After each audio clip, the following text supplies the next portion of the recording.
ഈ വേറൊരു കാര്യം, ഇപ്പോൾ നമ്മളിതെല്ലാം പറയുമ്പോഴും ഒരു സ്കൂളിൻ്റെ പ്രധാനപ്പെട്ട പ്രവർത്തനം അക്കാദമിക് പ്രവർത്തനം തന്നെയാണ്. അതിന് ഒരുപാട് സംവിധാനങ്ങൾ നമ്മുടെ സ്കൂളുകളുണ്ട്. വിദ്യാഭ്യാസ വകുപ്പ് അതാത് സമയത്ത് നൽകുന്ന SCRT നൽകുന്നു, അതേപോലെ SSK നൽകുന്നു, ഒക്കെ നൽകുന്നുണ്ട്. അതിൽ പ്രധാനപ്പെട്ടാണ് SRG ഗ്രൂപ്പുകൾ. ഈ അവരാണ് ഈ അക്കാദമിക് സംബന്ധിച്ച കാര്യങ്ങൾ ഇപ്പോൾ UPയിലാവട്ടെ, ഹൈസ്കൂളിലാവട്ടെ, ഹയർ സെക്കൻഡറിയിലൊക്കെ ഇത് പ്ലാൻ ചെയ്യുന്നത് അവർ സബ്ജക്റ്റ് കൺവീനർമാരും. അതുപോലെ സാറേ അതേപോലെ അക്കാഡമിക് മാസ്റ്റർ പ്ലാൻ തയ്യാറാക്കാമെന്ന് പറയുന്നുണ്ട് സ്കൂളുകളിലേക്ക്.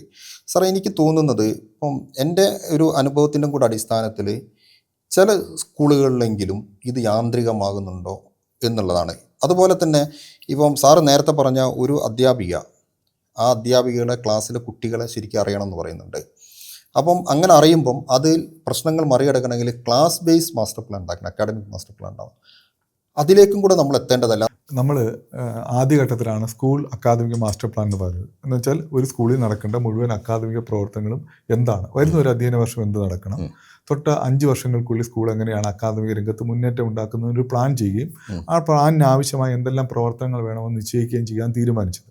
പക്ഷെ പിന്നീട് നമ്മൾ സൂക്ഷ്മമായി നോക്കിയപ്പോഴാണ് അറിഞ്ഞത് ഇത് ഇവിടെ സൂചിപ്പിച്ചതുപോലെ ക്ലാസ്സിൽ ചില പ്രശ്നങ്ങളുണ്ട്. ഇപ്പോൾ ഉദാഹരണം, 8ാം ക്ലാസ്സിലെ കുട്ടികൾക്ക് ഇംഗ്ലീഷിൽ നന്നായി ആശയവിനിമയം നടത്താൻ കഴിയുന്നില്ല. അത് ക്ലാസ്സിലെ ഒരു പൊതു പ്രശ്നമാണ്. അപ്പോൾ ആ ക്ലാസ്സിലാണ് ഒരു അക്കാദമിക് മാസ്റ്റർ പ്ലാൻ ഉണ്ടാകേണ്ടത്. ആ അക്കാദമിക് മാസ്റ്റർ പ്ലാനിൽ എന്താ വേണ്ടത്? ഈ കുട്ടികൾക്ക് കൂടുതൽ ഇംഗ്ലീഷ് പറയാൻ അവസരം കിട്ടണം, ഇംഗ്ലീഷ് നാടകം കാണാൻ കളിക്കാൻ അവസരം കിട്ടണം, സിനിമ കാണാൻ അവസരം കിട്ടണം. അപ്പോൾ അങ്ങനെ അത് എഴുതാൻ ശ്രമിച്ചു. അപ്പോൾ അങ്ങനെ എഴുതാൻ ശ്രമിച്ചപ്പോൾ അത് ക്ലാസ് അക്കാദമിക് മാസ്റ്റർ പ്ലാൻ എന്നുള്ള സങ്കല്പത്തിലേക്ക് നമുക്ക് കൊണ്ടുവരാൻ കഴിയും. കുറച്ചുകൂടി സൂക്ഷ്മമായി നോക്കിയപ്പോഴാണ് മനസ്സിലായത് അതുമല്ല വേണ്ടത്. ഓരോ കുട്ടിക്കും ഒരു മാസ്റ്റർ പ്ലാൻ വേണം.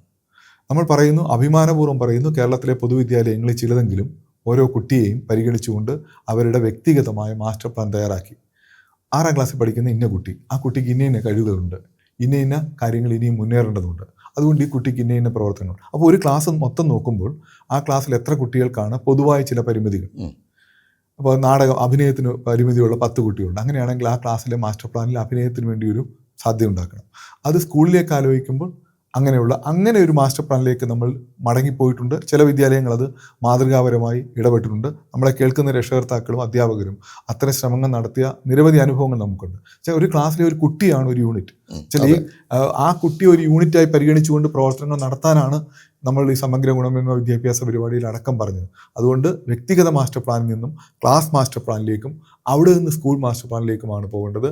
ഇതൊക്കെ വിജയിക്കണമെങ്കിൽ രക്ഷകർത്താക്കൾ ഇതിനോടൊക്കെ ചേർന്ന് നിൽക്കുക. എൻ്റെ കുട്ടിയുടെ വ്യക്തിഗത മാസ്റ്റർ പ്ലാൻ എന്താണ്, ഈ കുട്ടിയെ മുമ്പോട്ട് കൊണ്ടുപോകാൻ എന്താണ് സഹായിക്കുക. ചിലപ്പോൾ ഈ പിന്തുണ കുട്ടിക്ക് കൊടുക്കാൻ കഴിയുന്ന രക്ഷകർത്താക്കളായിരിക്കില്ല ഉണ്ടാകും. അപ്പോൾ അവിടെ പിന്തുണയുടെ ഭാഗത്ത് മാസ്റ്റർ പ്ലാനിൽ എന്ത് ചെയ്യണം? പൊതുസമൂഹത്തിൻ്റെ പിന്തുണയോടുകൂടി കുട്ടിയെ എങ്ങനെ മുന്നോട്ട് കൊണ്ടുവരാം. അങ്ങനെ പ്ലാൻ ചെയ്തു പോകുന്ന വിദ്യാലയങ്ങൾ നമ്മുടെ സംസ്ഥാനത്തുണ്ട്. എല്ലാവരും അങ്ങനെ ആയെന്നല്ല. അങ്ങനെ ഒരു നിർദ്ദേശം മുന്നോട്ട് വെച്ചപ്പോൾ ആ നിർദ്ദേശങ്ങൾ ഏറ്റെടുത്ത് നമ്മൾ ആഗ്രഹിക്കുന്നതാണ് പൊതുവിദ്യാലയങ്ങൾക്ക് ഇങ്ങനെ മാറാൻ പറ്റുകയുള്ളൂ. ആ മാറ്റത്തിൻ്റെ വലിയ വേഗത്തിൽ സഞ്ചരിച്ചു അടുത്ത ഘട്ടം നമ്മൾ ഈ നിർദ്ദേശം ഓൾറെഡി കേരളത്തിലെ ക്ലാസ് മുറികളുണ്ട്. പല സ്കൂളുകളും ഇൻഡിവിജ്വൽ മാസ്റ്റർ പ്ലാൻ തയ്യാറാക്കി അവിടുന്ന് ക്ലാസ് മാസ്റ്റർ പ്ലാൻ, അവിടുന്ന് സ്കൂൾ അക്കാദമിക് മാസ്റ്റർ പ്ലാൻ എന്ന നിലയിലേക്ക് മാറിയിട്ടുണ്ട്. അതാണ് ശാസ്ത്രീയവും, അതാണ് വേണ്ടത്.